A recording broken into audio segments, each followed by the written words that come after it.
Cuba's Minister of Foreign Affairs, Bruno Rodriguez, rejected the new sanctions imposed by the United States government against Cuba as part of the continuation of its aggressive measures against the island.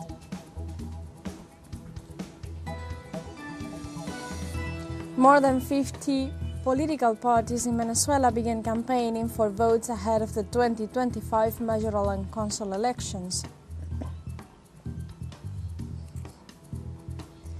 And the Gaza Strip has been labeled as a graveyard for its children, according to the Commissioner General of the United Nations Relief and Works Agency for Palestine Refugees in the Near East, UNRWA, Philippe Lazzarini.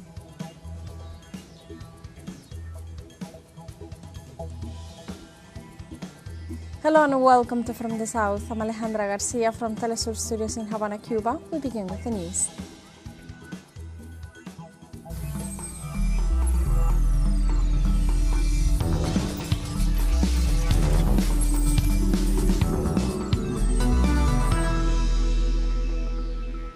Cuba's Minister of Foreign Affairs, Bruno Rodriguez, rejected the new sanctions imposed by the United States government against Cuba as part of the continuation of its aggressive measures against the island.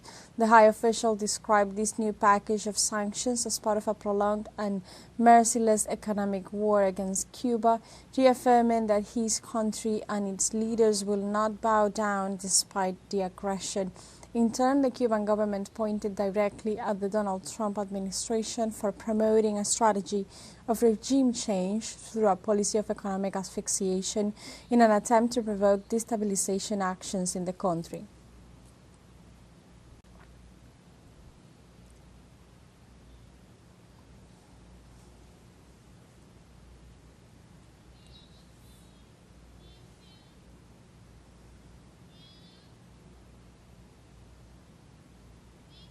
In this context, the U.S. Department of State announced that it will impose a new package of sanctions against the President of Cuba, Miguel Díaz-Canel, the Ministry of Revolutionary Armed Forces, and the Ministry of Interior of Cuba. The sanctions include direct visa bans for family members of those sanctioned, as well as measures limiting the travel of members of the Cuban judicial and prison systems.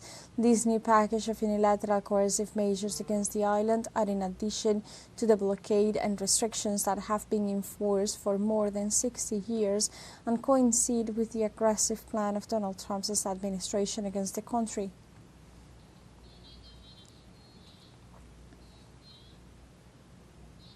The government of Venezuela rejected the statement made by the U.S. Secretary of State Marco Rubio, who, in a new act of hatred, intends to sanction the President of Cuba, Miguel Díaz-Canel. Through a communique, the Venezuelan government stated, "It is an intolerable affront to international law that a U.S. government official claims the power to sanction a head of state of a sovereign country. The attempt to punish President Díaz-Canel is not only a violation of the fundamental principles of coexistence among nations, but also an expression of profound contempt for the free peoples of Latin America and the Caribbean."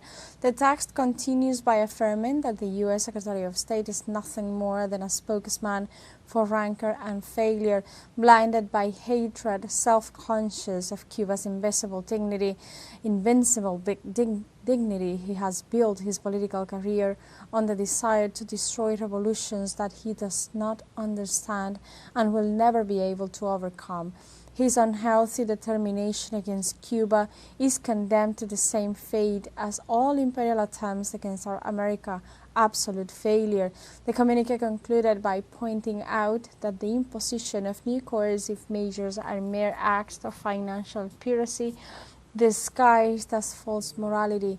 While the Cuban people resist with heroic dignity, it is the government of the United States that is directly responsible for the suffering caused by the criminal and illegal blockade, cowardly intensified by figures such as Rubio.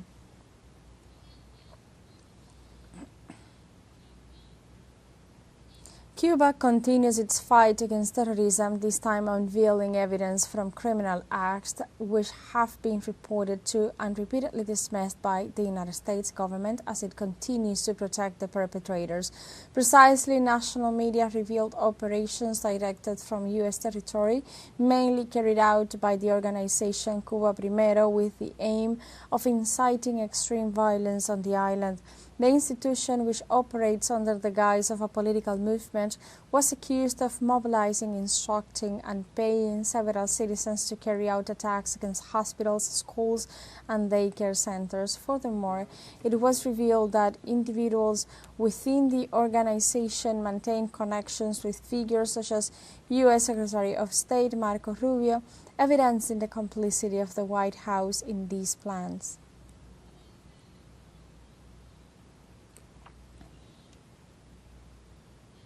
More than 50 political parties in Venezuela began campaigning for votes ahead of the 2025 mayoral and council elections. Starting this Friday, more than 6,000 candidates will begin their election campaigns with the aim of being elected as local authorities on July 27th. More than 21.5 million voters are called to the polls for these elections, where they will choose 335 mayors and over 2,470 councillors from across the country for the next 4 years. At the same time, the first National Youth Public Consultation will be held, an initiative that recognizes young people as key players in the community transformation of the country.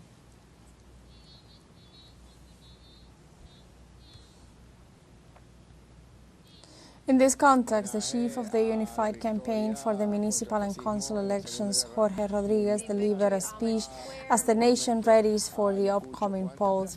Rodriguez highlighted the importance of consolidating peaceful democracy in the nation as the country completes the process of renewal of all elected powers that began with the presidential election of 2024. He also underscored that a prevalent topic throughout the campaign will be the ongoing demand that the U.S. return the kidnapped Venezuelan children illegally separated from their families through Trump's migration policies. I have 3 questions. And since it is also a unity-focused campaign, we are also going out to the streets to denounce the kidnapping of our 31 children in the United States of America. It already seems to be something orchestrated, it already seems to be something specifically planned. Because since we started to denounce that they were separating migrant families in the United States of America, that they were taking the mothers to detention centers without them having committed any crime, without them having committed any fault, and sometimes for 8 months, 10 months, a year, 14 months, in those detention centers, without seeing a judge, without knowing why they were deprived of their freedom, and the most serious thing they were doing to those mothers, to those Venezuelan women, was separating them from their children and taking them, in the best of cases, to some centers, supposedly shelters. Likewise, Jorge Rodriguez urged the candidates to campaign on the streets and help the areas affected by the rains.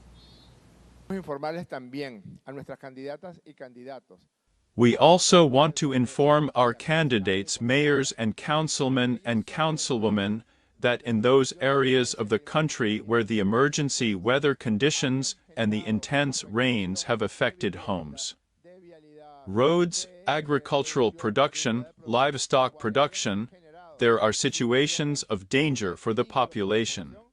The only acceptable electoral campaign is to be with the people. When the river overflows, when a road is blocked, when houses are affected, when household goods are affected. There is no electoral campaign there that does not involve being with the people, helping the governors to work, because that is our main work offer. And now we have a short break coming up, but first remember you can join us on TikTok at teleSUR English, where you'll find news in different formats, news updates and more. We'll be right back, stay with us.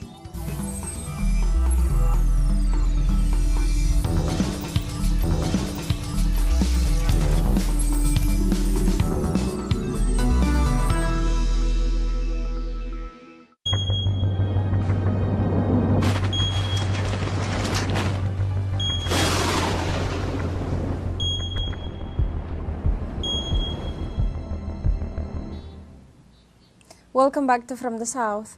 The president of Venezuela, Nicolás Maduro, visited areas affected by heavy rains and floods in the state of Mérida. During the tour, the president assessed the restoration work carried out on the road destroyed by the recent flooding of the Chama River.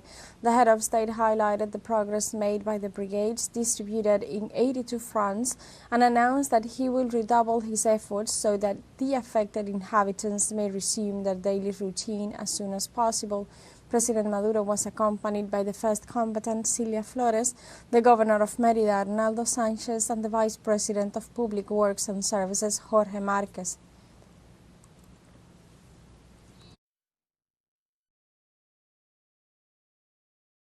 Vamos subiendo precisamente a la ciudad de Mérida porque we are heading up to the city of Mérida because we have come to personally supervise, as we always do, all 82 work fronts we have in here. As you know, on June 24th and 25, we faced heavy rainfall caused by 3 atmospheric phenomena that we will explain later on, which resulted in 300% more rainfall in 12 hours, causing rivers and tributaries to overflow. We can say that, despite the difficult and tragic circumstances, we managed to save lives. There were no fatalities, and we saved the lives of more than one person who was almost swept away by the river. Our team sprang into action right there and then.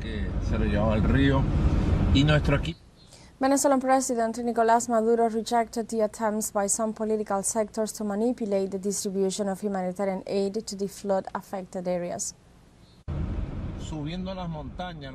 We're going up the mountains with the motorcyclists. Some political sectors tried to manipulate and say that it was the right-wing extremists who had gone out to the streets to help the people. It was the Bolivarian and Christian revolution, with its people and its motorcyclists, helping, supportive as we always are, bringing food and medicine, saving lives, and rebuilding. The U.S. federal authorities repressed a mobilization of farmers at a farm south of the city of California. During the day, federal agents carried out a raid where they dispersed the demonstrators with tear gas canisters and fired rubber bullets into the crowd. Simultaneously, border patrol vehicles and customs personnel blocked the highway in a main area to intimidate citizens as they fled. The president of Mexico, Claudia Sheinbaum, denounced the arbitrary detention of several of her fellow citizens and described the raids by the U.S. police as unjust.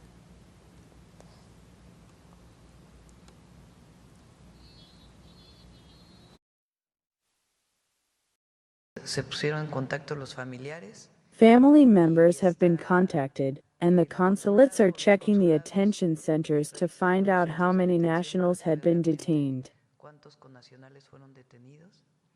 These raids are very unjust, and they are also going to damage the economy of the United States.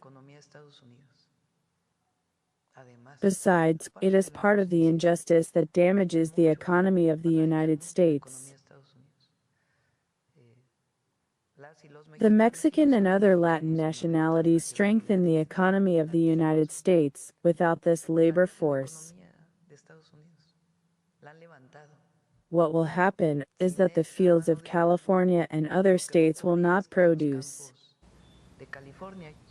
The president of Mexico, Claudia Sheinbaum, also affirmed that migrants are not criminals and stated that the United States needs to work for their workforce to sustain the country's economy. Migrants are not criminals. They went there, of course, to seek a better life for their families, but the United States needs them. It needs Mexican workers and workers of other nationalities who are extraordinarily hard-working people. For us, heroes and heroines who sustain the economy in the fields, in the services, in the factories. Brazilian President Luiz Inácio Lula da Silva said Friday that his U.S. counterpart Donald Trump is misinformed and that former President Jair Bolsonaro will be tried and serve prison time if justice finds him guilty. Da Silva's statements come after the U.S. President sent him a letter Wednesday with a threat of imposing a 50% tariff on all goods from the South American nation if Da Silva's administration continued with what he described as a witch hunt against the former Brazilian president. In his letter, Trump also alleged a trade deficit between both nations, which the Brazilian head of state rejected as unfounded. Da Silva also reiterated that the complaint against Bolsonaro was not made by the left, but by army generals and Bolsonaro's former aide-de-camp.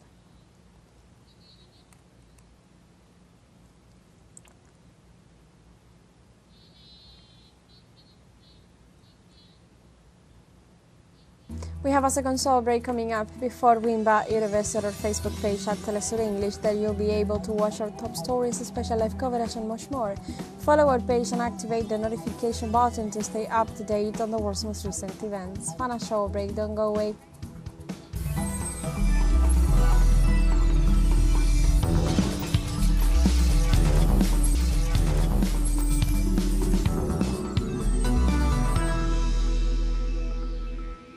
Welcome back to From the South. Workers and social organizations of Ecuador mobilized Friday to demand that the laws promoted by the Daniel Noboa's government and approved by Congress be declared unconstitutional.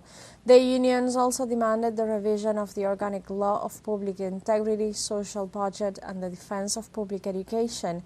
The demonstrators affirmed that the reforms pushed by Noboa's administration criminalize the social struggle and limit the rights of workers. They also insisted that the norm would allow the dismissal of education workers based on evaluations or even to set retirement age at levels such as after 75 years of career.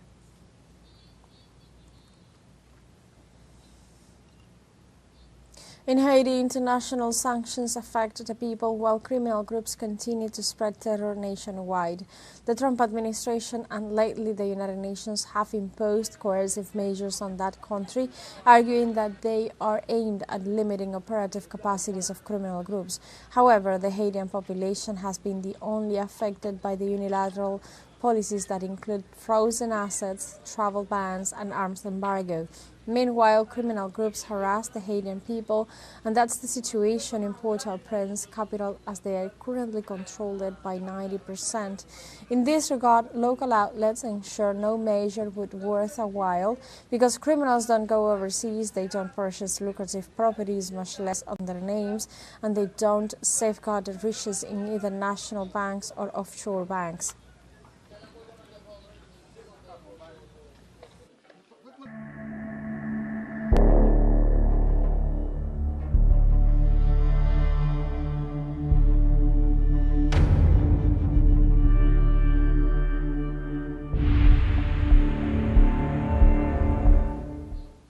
The Gaza Strip has been labeled a graveyard for children, according to the Commissioner General of the United Nations Relief and Works Agency for Palestine Refugees in the Near East, UNRWA, Philippe Lazzarini. The United Nations representative also affirmed that this region has become a territory of starving people due to the inaction of the international entities to interfere in the genocide. Meanwhile, last Sunday, talks resumed between the Israeli Zionist forces and the Palestinian resistance Hamas to push for a 60-day ceasefire and the exchange of hostages.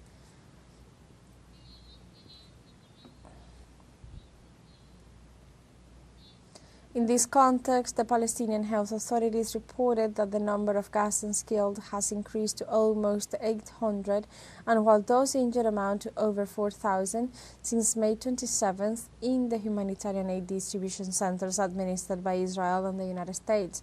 The Office of the United Nations High Commissioner for Human Rights denounced that the victims died from gunshot wounds. In June, the Israeli army had ordered to shoot at civilians, a situation that has been denounced by human rights organizations due to the famine crisis and the lack of aid that the Palestinians are suffering.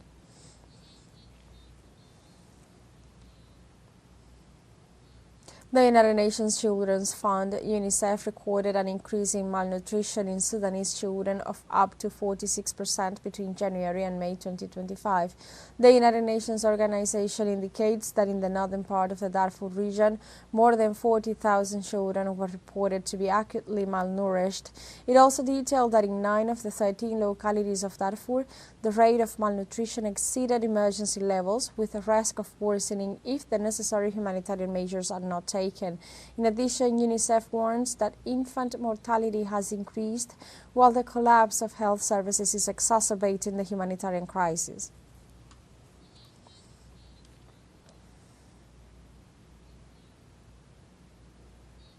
In Turkey, the armed group of the Kurdistan Workers' Party surrendered and burned their weapons in a ceremony held in the north of the country. The ceremony was held symbolically as a first step towards the end of a decades-long insurgency with Turkey. The PKK armed group, in conflict with the Turkish state and outlawed since 1984, decided in May to disband, disarm and end its armed struggle following the appeal of its long-imprisoned leader Abdullah Öcalan. After a series of efforts, the new initiative could pave the way for Ankara to put an end and to establish social divisions in wider region.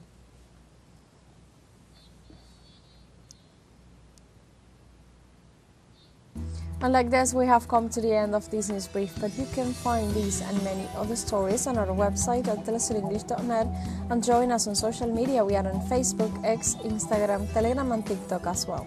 For TeleSUR English, I'm Alejandra Garcia. Thank you for watching.